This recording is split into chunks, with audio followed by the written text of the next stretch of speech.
जय बिरसा, जय फुलन, जय कांशीराम, जय सावित्री, जय फुले, and Jai Bhim. So, ladies and gentlemen, a very good morning to all of you in this beautiful morning. Ladies and gentlemen, this is me, Prashita Jambulkar, on the behalf of AISCA, All India Independent Scheduled Caste Association. A very warm welcome to you to the first national conference of AISCA. I am really grateful and I am very delightful that you are giving your valuable time for this beautiful morning. Ladies and gentlemen, it gives me immense pleasure and welcoming each one of you that present out here. So without further delay, we could start this morning, beautiful morning, with a huge round of applause. मैं all India independent schedule caste association का vice president होने के नाते आप सभी का स्वागत करता हूँ।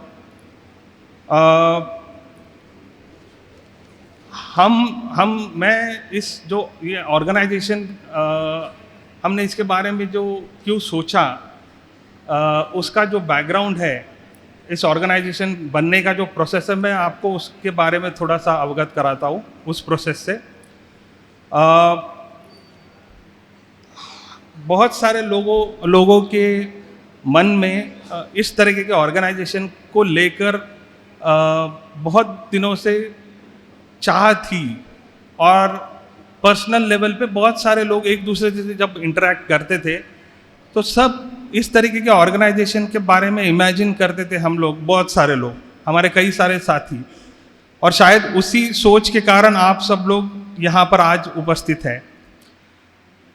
आज जिस तरीके से हमारे देश के हालात हैं, आप सब उससे अच्छी तरह अवगत है, और उसमें भी खास करके जो शेड्यूल कास्ट की अगर हम बात करें तो पिछले कुछ दिनों में जिस तरीके से शेड्यूल कास्ट के जो भी राइट्स है या हम उनके साथ जो होने वाला वायलेंस है, एट्रोसिटीज़ है, उसके बारे में हम सब जानते हैं, उसको मैं रिपीट नहीं करना चाहता हूँ।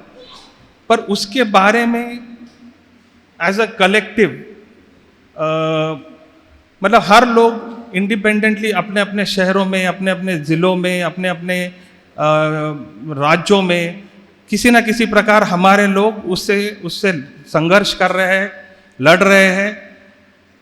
लेकिन हमारा ऐसे कोई एक कलेक्टिव या हमारा ऐसा कोई फोरम जो नेशनल लेवल पे होना चाहिए, जिसकी ऐसी ताकत हो कि हम इसको रोकने के लिए या एटलीस्ट हम इसको नेशनल लेवल पे वॉइस कर पाए, ऐसा कोई हमको एक संगठन नज़र नहीं आता है। और इससे निपटने के लिए जिस तरीके से मतलब हमारे जो MP MLAs को जिस तरीके से पार्लियामेंट में या अपने तरीके से काम करना चाहिए, वो भी सही ढंग से कोई काम नहीं कर रहा है। वो भी अपना पार्टी लाइन लेते हैं और हमारे मुद्दों को दरकिनार ही कर रहे हैं। तो ऐसे समय में ऐसा कोई अपना प्रेशर ग्रुप, जो शेड्यूल कास्ट का एक्सक्लूसिवली कोई ऐसा प्रेशर ग्रुप बने, कुछ थिंक टैंक बने, उस कोशिश में इस संगठन का हमने बनाने का सोचा। और इसमें आप इसके जो कंसल्टेशन में आप में से कई सारे लोग इसमें पार्टिसिपेट कर चुके हैं और हमारी चर्चाएं अभी भी चल रही है। तो इसकी चर्चाओं में बहुत सारे जो हमारे जो PhD स्कॉलर्स है, जो प्रोफेशनल्स है, प्रोफेसर्स है, और ख़ास करके जो हमारे ज़मीनी कार्यकर्ता है, जो एक्टिविस्ट है, उनकी बहुत अहम भूमिका रही है।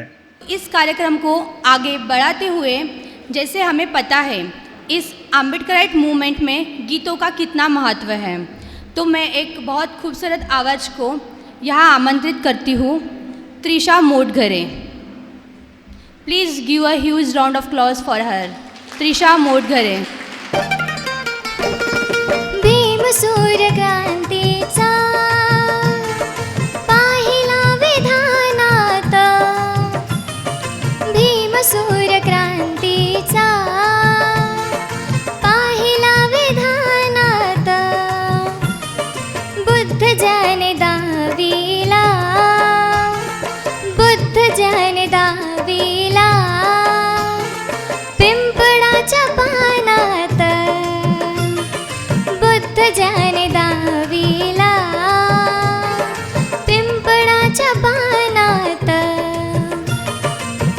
कुछ चंद बातें मैं कह के अपनी बात पूरी करूँगा, क्योंकि हमारा कॉन्फ्रेंस पूरे दिन का है और बहुत सारी बातें करनी है। तो जैसे विशाल ने अपनी बात रखी, विशाल हमारे संगठन के वाइस प्रेसिडेंट हैं और मैं प्रेसिडेंट हूँ। साथ ही साथ में ये भी बताना ज़रूरी है कि हमारे संगठन का जो एक स्ट्रक्चर है वो अभी तक पूरी तरीके से फुलफिल होना बाकी है। इसीलिए जो पदों पर जिन लोगों को चुना गया है उनकी संख्या फ़िलहाल कम है। हालांकि संगठन में काम करने वाले लोगों की संख्या ज़्यादा है, लेकिन पदों पे कुछ ही लोगों को फिलहाल रखा गया है। उसका रीज़न ये है कि हम ये चाह रहे थे कि इस कॉन्फ्रेंस में भारत से अलग अलग जगह से लोग आए और एक चर्चा हो, और साथ ही साथ इस चर्चा के बाद में एक कमेटी बनाई जाए जिसको हम सेंट्रल कमेटी कहने वाले हैं। तो ऐसे ही कुछ बातें कि हमारा संगठन का उद्देश्य क्या है, संगठन का मिशन क्या है, साथ ही साथ इस संगठन का स्ट्रक्चर क्या है, ऐसी कुछ चंद बातें मैं आपके सामने रखूंगा। लेकिन ये बातें रखने के पहले इसका एक बैकग्राउंड मैं आपको देना चाहूँगा। जैसे कि हम जानते हैं, खास करके इस देश में जिन्हें अछूत कहा गया, उसके बाद में उन्हें इंग्लिश में अनटचेबल्स कहा गया, कुछ समय में उन्हें दलित कहा गया, और भारत का संविधान बनने के बाद और बनने के पहले भी बाबा साहब के टाइम पे उन्हें शेड्यूल कास्ट कहा गया। अगर हम इनका इतिहास देखते हैं तो इतिहास बड़ा लंबा इतिहास है, जिसे मैं कहता हूँ भक्ति से लेकर बहुजन तक एक लंबा इतिहास इस देश के शेड्यूल कास्ट कम्युनिटी का है।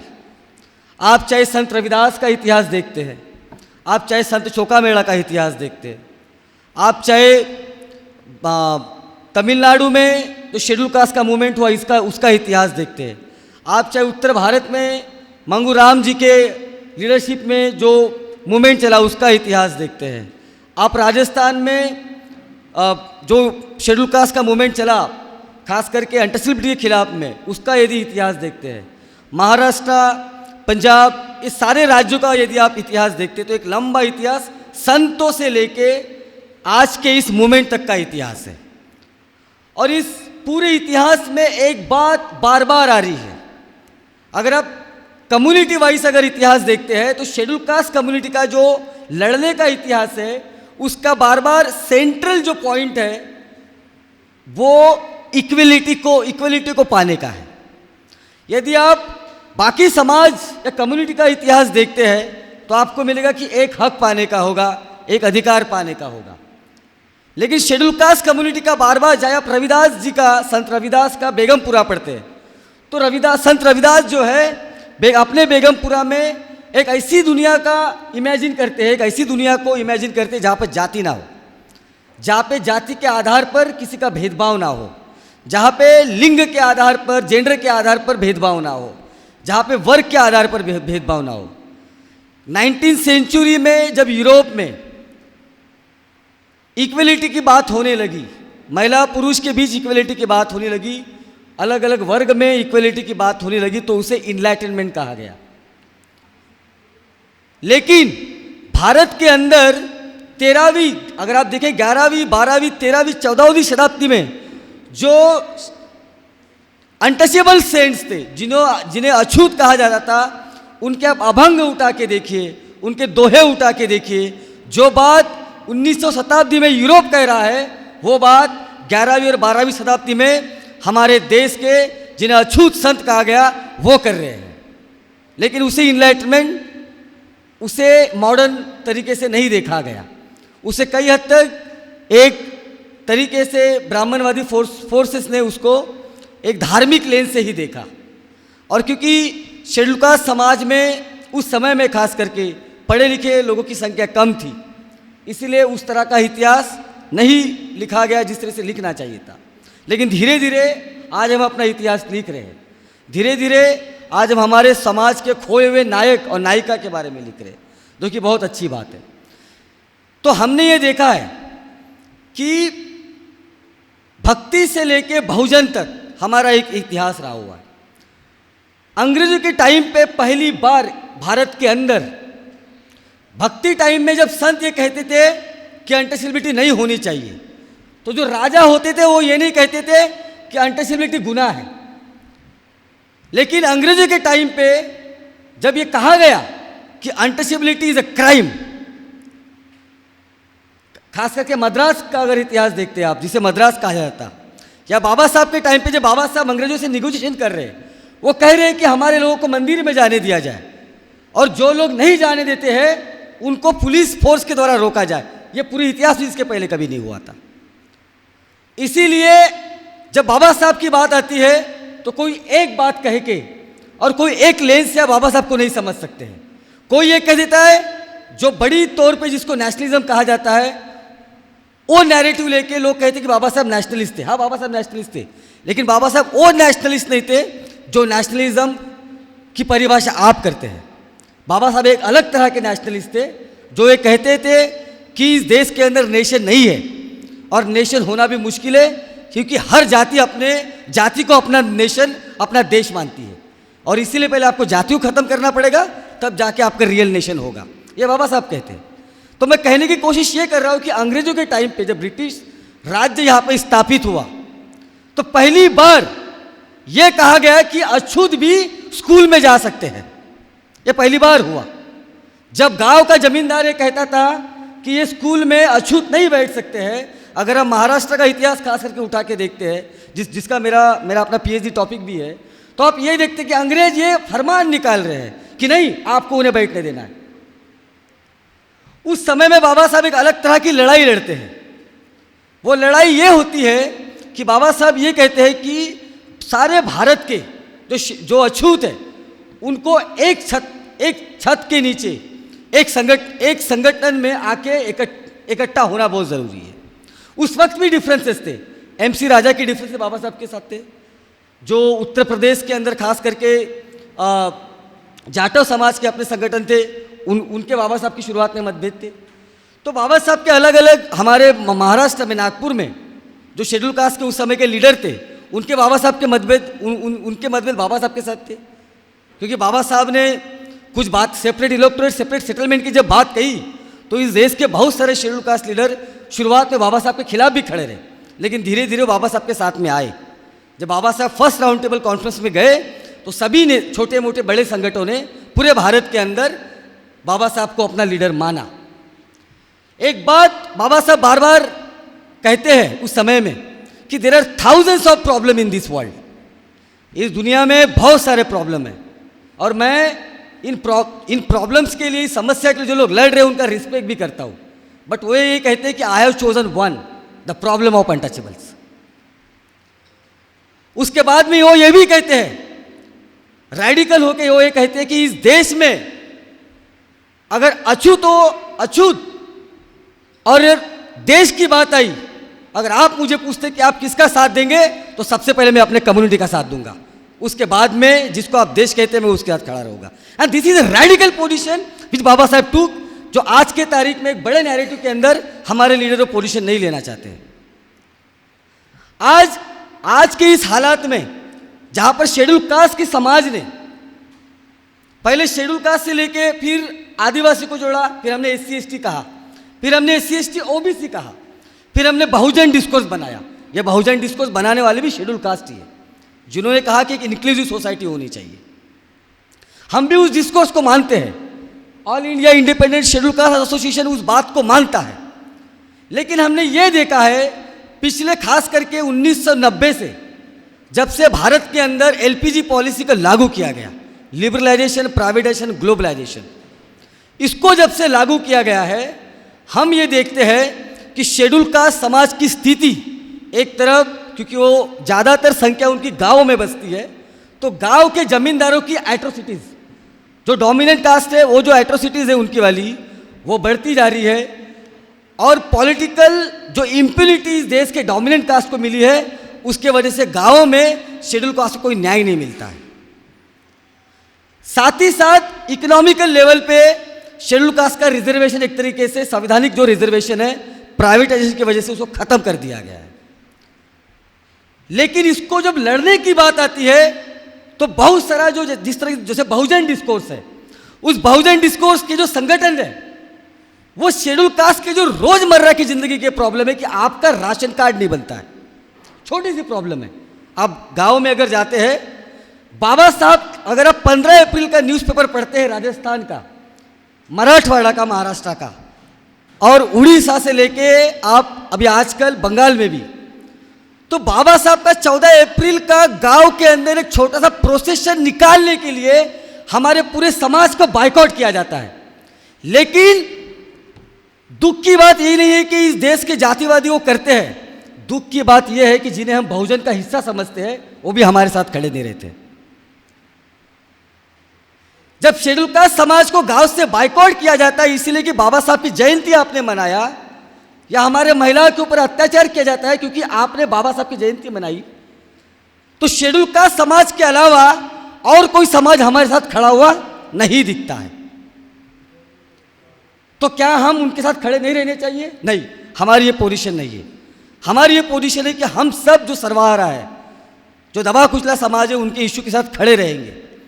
लेकिन हमारा ये मानना है कि अभी जो सरकारी आंकड़े ये कहते हैं कि पूरे भारत के अंदर शेड्यूल कास्ट के केवल 4% लोग गवर्नमेंट नौकरी पे, केवल 4%। तो हमारा ये कहना है इस संगठन का कि अभी इस हालातों में अगर सबसे इंपॉर्टेंट चीज ये है शेड्यूल कास्ट समाज के लिए, क्योंकि जो सरकार प्राइवेट कंपनियों को जमीन दे रही है वो सरकारी जमीन है, उसमें जो मजदूर काम कर रहा है वो शेड्यूल ट्राइब समाज का है, उसका जो बिजली उसको दे रही है सरकार वो सरकारी बिजली है, और जो बैंक लोन दे रही है वो गवर्नमेंट बैंक से लोन दे रही है। तो इसे प्राइवेट क्या हुआ? सभी सरकारी है, केवल उसका मालिक जो है वो प्राइवेट है, वो एक ब्राह्मण बनिया है। तो हमारा ये कहना है कि प्राइवेट सेक्टर के अंदर शेड्यूल कास्ट को जो है आरक्षण होना बहुत ज़रूरी है। उसको आप आरक्षण कहिए या उसको रिप्रेजेंटेशन कहिए, लेकिन हमारी ये डिमांड है कि प्राइवेट सेक्टर के अंदर शेड्यूल कास्ट को रिजर्वेशन होना बहुत इंपॉर्टेंट चीज़ है। और हमारा ये भी मानना है कि आने वाले जितने भी खास करके 5 सालों का हमने टारगेट रखा है कि पूरे देश के अंदर हमें चाहते हैं कि reservation in private sector for schedule caste, ये सबसे मेजर डिमांड हमारी होनी चाहिए और इस समाज में हमारे पॉलिटिशियन की भी सबसे मेजर डिमांड होनी चाहिए। तो बस मैं लास्ट का ख़त्म करते हुए, वक्त बढ़ते जा रहा है, जैसे मैंने बताया कि हमारे संगठन का मिशन क्या है, तो उसमें ऐड करते हुए बस एक बात कहना चाहूँगा कि our mission is to organise all schedule caste communities. Bharat के अलग अलग शेड्यूल कास्ट कम्युनिटी को एक संगठन के नीचे ऑर्गेनाइज करना, वो हमारे संगठन का एक मकसद है, वो हमारा मिशन है।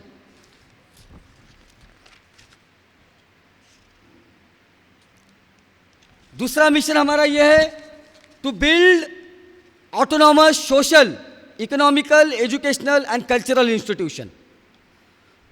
तीसरा है to promote the idea of liberty, equality and fraternity among all the schedule caste communities.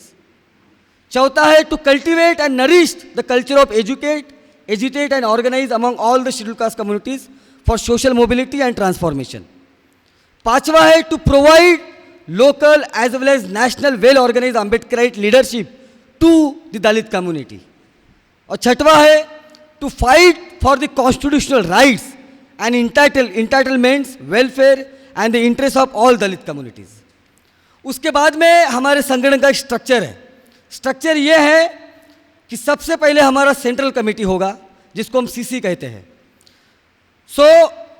Central committee का अपना एक स्ट्रक्चर है, वो ये है, there shall be a central committee which shall consist of activists who adhere to the Ambedkarite ideology and abide by the organizational principle and disciplines, and shall at least have 1 year organizational engagement. Central committee will be the highest decision making body of the organization at the center level. All the central committee members shall have equal say in the organization, regardless of gender, regardless of sex, regardless of region. Central committee shall have representation from all the Indian state. Central committee का अपना function है, function ये है, the central committee shall guide the office bearers in various activities for the smooth functioning of the organization. It has responsibility to chart out an action plan for the organization. It should prepare the data and documentation and required material for the organization. It shall work as a think tank of the organization. The Central Committee can collectively take action against any organization member with the majority supporters. If in any case, if individual found guilty, then the Central Committee will take action against that individual. In case of emergency, any Central Committee member can call for the CC meeting after consulting the office bearers. तो ये central committee के और भी काम है जिसको हम लोग आपको एक एक कॉपी देंगे, उसमें वो आ जाएगा. उसके बाद में ऑफिस बेरर है संगठन के, तो जो स्ट्रक्चर है ऑफिस बेरर का वो इस तरह का है. There shall be 8 office bearer which shall consist of 1 president, 1 vice president, 1 general secretary, 1 joint secretary, 2 treasurer and 2 conveners of the organisation. Second, the tenure of the office bearer will be 1 year or until the new office bearer get elected by the Central Committee. In case of emergency, resignation, inactivity, impeachment of any of the office bearer, the Central Committee should elect new office bearer for the vacant post within 2 months. Office bearer के कुछ function इस तरह के हैं. Office bearer shall act upon the action plan prepared by the CC, Central Committee.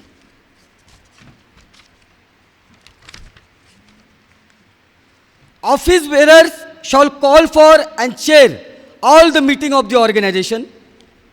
Office bearer shall call for the review meeting with the Central Committee once in every 2 months. Office bearer shall call for a meeting among themselves once in a month. Any office bearer can call for a CC meeting at any time after consulting all the office bearer. The new office bearer shall work in consultation with the old office bearer. उसके बाद में office bearer का select करने का criteria क्या होगा उसके बारे में हमने लिखा हुआ है, लेकिन हम उसकी चर्चा अभी यहाँ पे नहीं करेंगे क्योंकि वक्त आगे बढ़ते जा रहा है. उसके बाद में संगठन के अंदर अलग अलग कमेटी है. एक कमेटी है structure of the gender sensitization cell, कि संगठन के अंदर जेंडर सेंसिटाइजेशन होना चाहिए और किसी भी तरह का मल फंक्शन संगठन के अंदर ना हो, इसका भी हमने ध्यान रखा हुआ है. उसके बाद में जेंडर सेल के अपने फंक्शन क्या होंगे उसके बारे में भी इसमें लिखा हुआ है, और जेंडर सेल में कौन मेंबर चुने जाएंगे उसका क्राइटेरिया क्या होगा उसके बारे में भी लिखा गया हुआ है. साथ ही साथ एक ग्रीवेंसेस रीएड्रेसल कमेटी बनाई गई है संगठन के अंदर जिसका नाम है GRC. संगठन के भीतर कोई भी डिस्प्यूट होता है या कोई भी कन्फ्लिक्ट 2 व्यक्ति के बीच में होता है तो उसको किस तरीके से एड्रेस किया जाए, उसको किस तरीके से रिजॉल्व किया जाए, इसके बारे में संगठन के संविधान के अंदर बहुत डिटेल में मेंशन किया गया हुआ है. उसके बाद में संगठन के अंदर एडवाइजरी कमेटी है. तो एडवाइजरी काउंसिल है. Advisory council will be composed of senior Ambedkarite activist from scheduled caste community and others who adhere to the Ambedkarite ideology and organizational principle of our organization, All India Independent Scheduled Caste Association. The advisory council will promote and help the organization both ideologically as well as logistically. The responsibility of this council is to provide the required help at times of crisis, both internal as well as external. उसके बाद में संगठन का state bodies होगा और state bodies के अपने function हो गए, स्टेट बॉडीज़ के अपने मेंबर हो गए जिसमें स्टेट प्रेसिडेंट है, वाइस प्रेसिडेंट है, स्टेट जनरल सेक्रेटरी है और स्टेट ट्रेजरर है. उसके बाद में संगठन का जो है डिसिप्लिन है जो हमने मेंशन किया है, संगठन का किस तरीके से मेंबर्स को रजिस्ट्रेशन देना है, संगठन का मेंबरशिप हम किस तरीके से ले सकते हैं उसके बारे में चर्चा की है. और उसके बाद में संगठन का कॉन्स्टिट्यूशन में अगर मेंबर को कल जाके लगता है कि इसमें कुछ अमेंडमेंट करना चाहिए, अगर उन्हें लगता है कि संगठन को फंक्शन करने के लिए संगठन का संविधान पर्याप्त नहीं है, if it is not enough then they can also bring some amendment. तो उसके लिए the amendment of the constitution will be initiated by the central committee with 3/4 support of the central committee member. it is mandatory for the Central Committee to consult the Advisory Council before finalizing any amendment in the Constitution. तो ये इस तरह का हमारा संगठन का संविधान है, इस तरह का हमारा संगठन रहने वाला है. अब लास्ट में ये आपके सामने पढ़ने का एक इसलिए भी हमने सोचा क्योंकि इसके पहले शेड्यूल कास्ट के जो मूवमेंट हुए हैं वो ज़्यादातर एक तरफा एक लीडर पर डिपेंड रहे हुए हैं. लीडर अगर एक्टिव तो संगठन एक्टिव है. अगर एक लीडर का अगर सैडली अगर देहांत हो जाता है तो संगठन खत्म हो जाता है, या लीडर ने अगर अपनी पोजीशन बदल ली तो संगठन खत्म हो जाता है, या यदि लीडर ने ये सोचा कि मुझे पूरे संगठन को ही बदलना है तो संगठन बदल जाता है. तो किसी एक लीडर, एक करिज्मेटिक लीडर के आधार पर संगठन ना टिके और संगठन का अपना कैडर बेस हो और संगठन में एक ऑर्गेनाइज लीडरशिप बने, जो क्योंकि कोई एक पुरुष संगठन को लीड कर रहा है तो उसके बाद में कोई एक महिला संगठन की लीडर ना बने, ऐसा ना हो, इसीलिए संगठन का इस तरह का स्ट्रक्चर बनाया गया है. आज मैं संगठन का प्रेसिडेंट हूँ. संगठन में धीरे धीरे लोग जुड़ेंगे और संगठन के सेंट्रल कमेटी में जब लोगों को लगेगा कि अभी वक्त आ गया है, 1 साल हो गया है, उन्होंने जब रिव्यू करेंगे सेंट्रल कमेटी, उनको लगा कि संगठन में संगठन का प्रेसिडेंट कोई और बनना चाहिए, तो कानूनी रूप से जो भी सेंट्रल कमेटी डिसाइड करेगी वो संगठन का लीडर बनेगा, ताकि संगठन के अंदर बड़े से लेकर छोटे लेवल तक संगठन में एक ऑर्गेनाइज लीडरशिप हो, जो अलग अलग क्षेत्रों से आए, अलग अलग राज्यों से आए, अलग अलग जेंडर का हो. इसलिए संगठन का ये संविधान बनाया गया है. हमें नहीं चाहते हैं कि शेड्यूल कास्ट समाज की इसके पहले की जो मूवमेंट हुई है, जो लीडरशिप के डिस्प्यूट के कारण या आप अपने ईगो के कारण जो हमारी मूवमेंट खत्म हुई है, हम नहीं चाहते कि आने वाले समय में हमारा संगठन का भी वही हाल हो. और इसीलिए संगठन का संविधान इस तरीके से लिखा गया है. इसलिए संगठन के अंदर, संविधान के अंदर अमेंडमेंट का भी जिक्र किया गया है. और ये आशा रखते हुए कि इस संगठन में अलग अलग राज्य के लोग, अलग अलग भाषा जानने वाले लोग इस संगठन में शामिल होंगे और उसको इस संगठन का सहारा लेते हुए इस पूरे देश के अंदर शेड्यूल कास्ट का एक अपना इंडिपेंडेंट मूवमेंट खड़ा करेंगे, जो शेड्यूल कास्ट के डिमांड और शेड्यूल कास्ट के ज़रूरतों को प्राइमरी मानेगा, ना कि अपने नेता को प्राइमरी मानेगा. इस आशा के साथ में हमने इस संगठन का निर्माण किया है. अपनी बात खत्म करते हुए मैं आप सभी का दोबारा धन्यवाद कहना चाहूँगा. इस मंच पर बैठे हुए सारे गेस्ट का धन्यवाद कहना चाहूँगा. और आने वाले समय में आप सभी से दरख्वास्त करना चाहूँगा, जो हमारे यंगस्टर्स हैं और जो हमारे समाज के जो बुजुर्ग हैं, जो हमारी माता बहनें हैं, हम चाहेंगे कि संगठन से आप जुड़िए, इस संगठन का हिस्सा बनिए और इस शेड्यूल कास्ट की नई मूवमेंट को आगे बढ़ाने के लिए हमारा सहयोग कीजिए. जय भीम, जय संविधान, जय सावित्री, जय Phule. Thank you. Ladies and gentlemen, may I have your attention please? Now I start the program. I would like to call our Ambedkarite leader Radhika Amma ji on the stage. She will share some insightful information with us. Please huge round of applause for Radhika Amma ji. ఈ వేదిక మీద ఉన్నటువంటి పెద్దలందరికీ నా జై భీములు.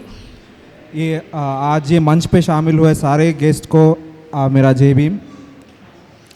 ఈ అసోసియేషన్ని ముందుకు నడిపిస్తున్నందుకు విశాల్ గారికి, అలానే ఈ సంఘటన నన్ను గుర్తు చేసుకొని ఇక్కడికి పిలిచినందుకు, ఇందులో భాగస్వామ్యం చేసినందుకు డాక్టర్ రాహుల్కి ధన్యవాదాలు.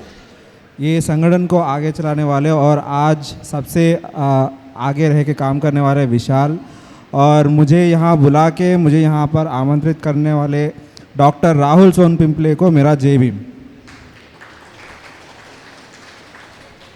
నేను ఏదన్నా మాట్లాడాలనుకుంటే అందరు బాగున్నారా? बढ़िया. सब आज सब कैसे हैं यहाँ पे जो शामिल है, आप कैसे हो? ఇక్కడ ఉన్న వాళ్ళందరూ బాగా చదువుకున్న వాళ్ళు, పిహెచ్డి చేసిన వాళ్ళు, పిహెచ్డి చేస్తున్న వాళ్ళు, ఎడిటర్స్, వీళ్ళందరూ ఉన్నారు. వీళ్ళందరూ ముందు మాట్లాడాలి అంటే నేనేం చదువుకోలేని దాన్ని నాకు చాలా ఏం మాట్లాడతానని భయంగా ఉంది. यहाँ पर आज जो शामिल हैं सब लोग साथियाँ, इनमें से बहुत सारे लोग बुद्धिजीवी हैं, पढ़े लिखे लोग हैं, जो एडिटर है, पीएचडी करे हुए हैं, आर्टिस्ट है, बहुत तरह के पढ़े लिखे हुए लोग हैं. आप लोग बुद्धिजीवी हो और आप सब लोगों के बीच में मुझे बात करने में थोड़ा सा डर लग रहा है. నేను ఇక్కడ ఈ నాగలోక్కి నేను 2017 రోహిత్ 2016లో ఇన్సిడెంట్ జరిగినప్పుడు 2017లో నేను నాగపూర్ వచ్చాను. అప్పుడు రాహుల్ గురించి అంటే అంతకుముందు విన్నాను. రాహుల్ వచ్చారంటే ఏడా రాహుల్ అని ఇలా చూస్తూ ఉన్నాను. అప్పుడు రాహుల్ చాలా చిన్న పిల్లోడిలా కనపడ్డాడు. ఇప్పుడు చాలా పెద్దోడిలాగా ఉన్నాడు నా కళ్ళకి. అప్పుడు వచ్చినప్పుడు నేను ఇక్కడ నాగలోకి రావాలమ్మా అని పిల్లలు పిలిచారు. అదే పిల్లలు ఇప్పుడు ఇన్ని సంవత్సరాలకి నన్ను ఇక్కడికి పిలిచినందుకు చాలా ఆనందంగా ఉంది. जब रोहित का मूवमेंट चल रहा था, जब मैं जा रही थी मेरे बेटे के लिए जस्टिस मांगते हुए जा रही थी, मूवमेंट में थी, तब मुझे जब मैं दिल्ली गई थी, लोग मुझे बोल रहे थे कि राहुल आया है JNU स्टूडेंट लीडर. तो मैंने सोचा है कि एक बड़ा लीडर होगा, बड़ा आदमी होगा, लेकिन मैंने जब राहुल से मुलाकात मेरा हुआ, मुझे लगा कि ये तो मेरे बेटे के जैसा ही है, छोटा. और तब राहुल ने मुझे मिलके नागलोका के बारे में बताया था, नागपुर के बारे में बताया था और मुझे बोला था कि यहाँ आने के लिए बहुत बार. तब से मैं सोच रही हूँ कि मुझे पता चला कि ऐसा एक जगह है यहाँ पे और मुझे यहाँ आने का बहुत इच्छा था, और लेकिन कभी मौका ही नहीं मिला. लेकिन वही बेटा मेरा राहुल आज मुझे यहाँ लेके आया है, उसके लिए मैं बहुत धन्यवाद कहती हूँ.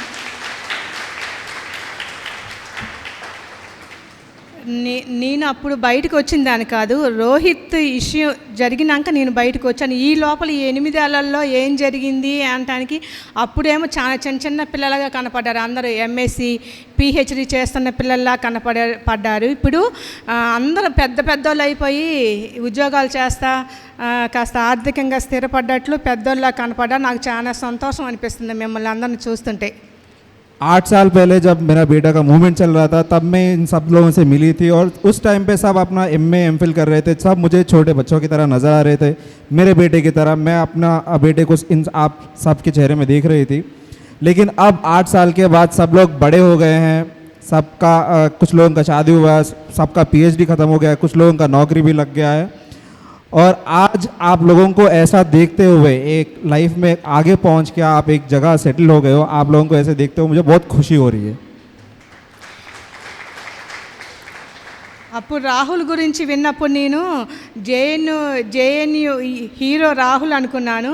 ఇప్పుడు ఒక ఇండియా వైజ్లో ఒక పెద్ద ఆర్గనైజేషన్ పెట్టే అంత స్థాయికి ఎదిగినందుకు చాలా హ్యాపీగా ఫీల్ అవుతున్నాను. जब मेरा राहुल से मुलाकात हुआ था, मुझे लगा राहुल JNU का हीरो है, लेकिन आज राहुल को देख के ऐसा लग रहा है कि पूरा नेशनल लेवल का एक ऑर्गेनाइजेशन स्थापित करने वाला एक लीडर बन गया है आज.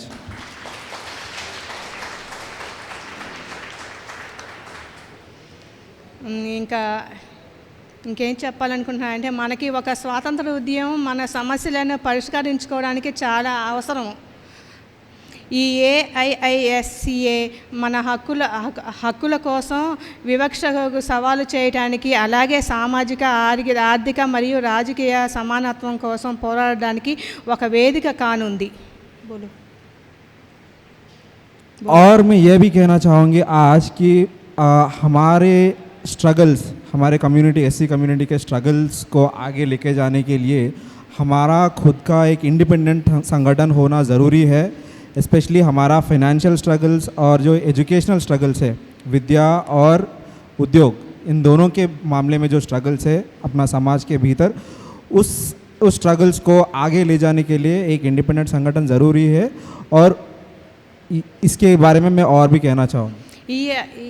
ఈ ఆర్గనైజేషన్ రాజకీయ పక్షపాతాలను సమర్థవంతంగా ఎదుర్కొనే సామర్థ్యాన్ని మనకి ఇస్తుందని అనుకుంటున్నాను. मुझे उम्मीद है कि ये संगठन आज के ज़माने में जितने भी पॉलिटिकल बायसेस है, उस बायसेस को बाजू में हटा के हमारा एक यूनाइटेड इंटरेस्ट सामने लगा के वो अपना नारा बना के आगे जाएगा, ये उम्मीद मेरा है. ఇట్లాంటి పోరాటంలో మన సమస్యలను మనమే సమర్థంగా ఎదుర్కోవాలి. మనమందరం రాహుల్కి తోడుగా ఉండాలి. ఈ ఎస్సీలను వివక్షతో చూడాలంటే ఎవరైనా వెన్నులో భయం పుట్టాలి. ఎవరికైనా ఎస్సీల సమస్యల గురించి మాట్లాడడానికి రాహుల్ వస్తున్నాడంటేనే తప్పు చేసిన వారికి ధైర్యం సగం సగం చచ్చిపోయేటట్టు ఉండాలి. ఉదాహరణకి ఈ తెలుగు రాష్ట్రాలు ఆంధ్రప్రదేశ్, తెలంగాణలో మన రోహిత్ చనిపోయిన తర్వాత మనం చేసిన ఈ ధర్నాలకి, ప్రొటెస్ట్కి వీటన్నిటికీ ఆ తెలుగు రాష్ట్రాలలో భయపడిపోయి మన అంబేద్కర్ గారి విగ్రహాన్ని ఎంత పెద్ద విగ్రహాలను పెట్టారో వాళ్ళకి అంత భయం అవుతుంది మనం అంటే. ये जो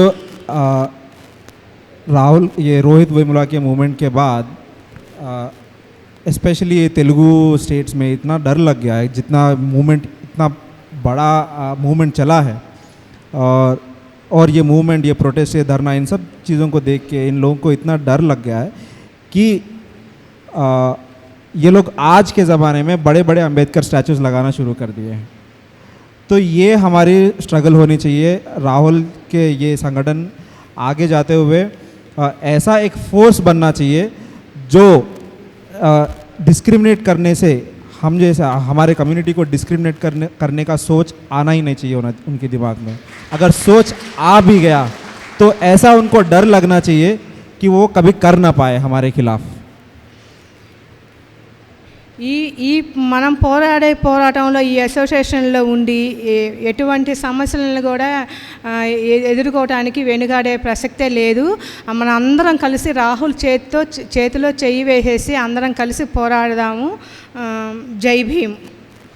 तो ये सारे स्ट्रगल में हमारा पीछे हटना ऑप्शन नहीं रहना चाहिए. हम सबको राहुल के हाथ में हाथ जोड़ के उसके साथ आगे बढ़ाना चाहिए, उसको एक सपोर्ट बनना चाहिए, और हम करेंगे. जय भीम.